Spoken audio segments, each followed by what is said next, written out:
Ever wonder what it was like to be a kid thousands of years ago, long before history books were even a thing? Before smartphones, before video games, even before most of the toys we know today.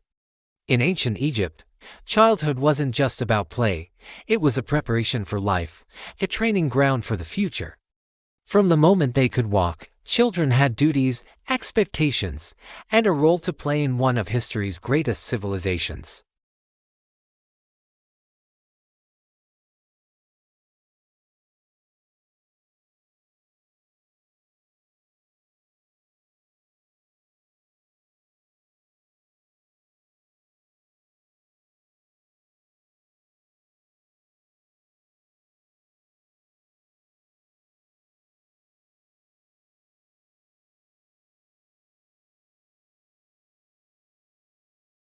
For most Egyptian children, education didn't happen in a formal school. Instead, life itself was the classroom. From a very young age, a child's primary teachers were their parents. A boy would shadow his father, learning the family trade that would one day become his own. If his father was a farmer, he'd learn the rhythms of the Nile: when to plant, when to irrigate, and when to harvest. He'd learn to handle livestock and repair tools. If his father was a craftsman, a potter, or a carpenter, the boy's small hands would first learn to mix clay or hold a simple tool, gradually mastering the skills passed down through generations.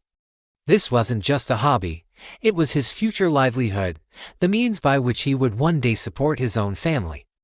Girls, on the other hand, learned from their mothers. Their education was centered on the household, which was the heart of Egyptian society.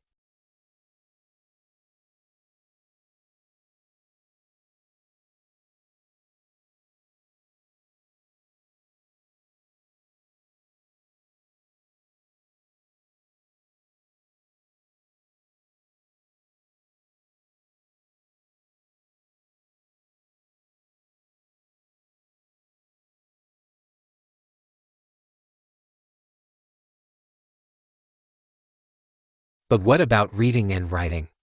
The intricate system of hieroglyphs we associate with Egypt was not something every child learned. The ability to read and write was a ticket to a better life, a path to becoming a scribe, priest, or a high-ranking official.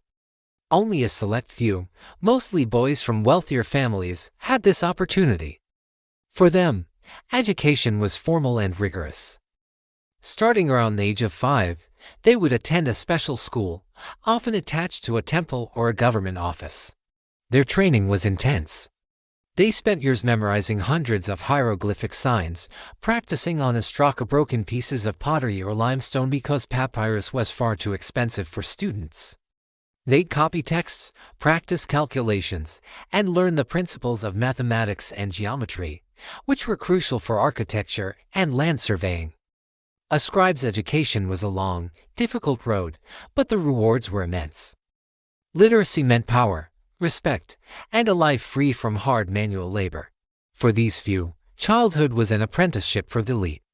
While education and future careers were central, life was an all work for an Egyptian child.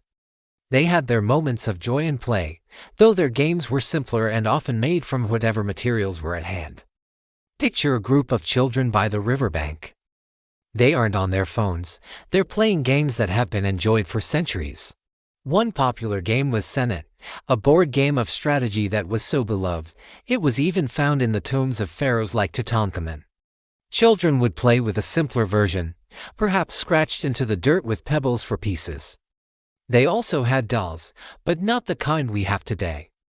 These were paddle dolls, simple, flat wooden figures, often decorated with patterns and hair made from clay beads or thread.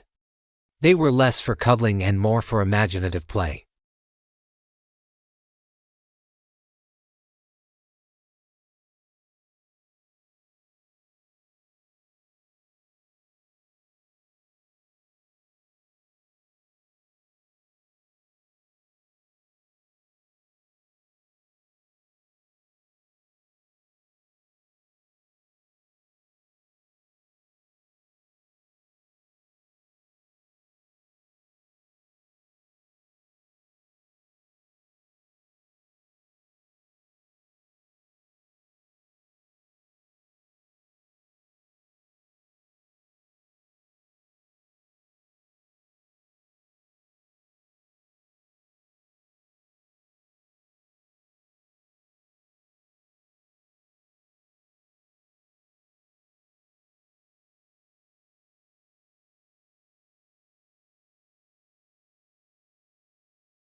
and a girl of the same age would be deeply involved in all aspects of running the household.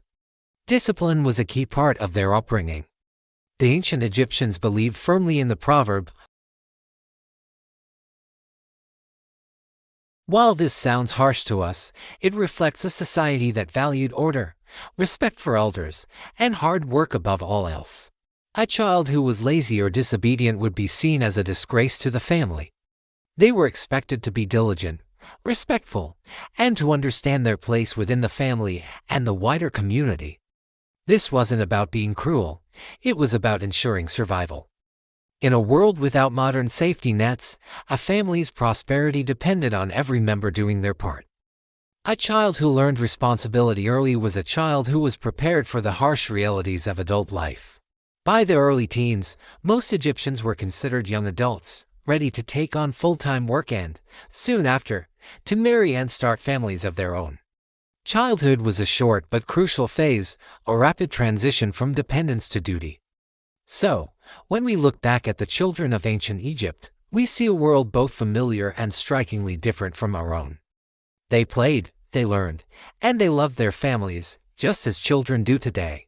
But their lives were shaped by a powerful sense of duty and the demands of their civilization. They weren't just kids, they were farmers in training, future mothers, and apprentice scribes.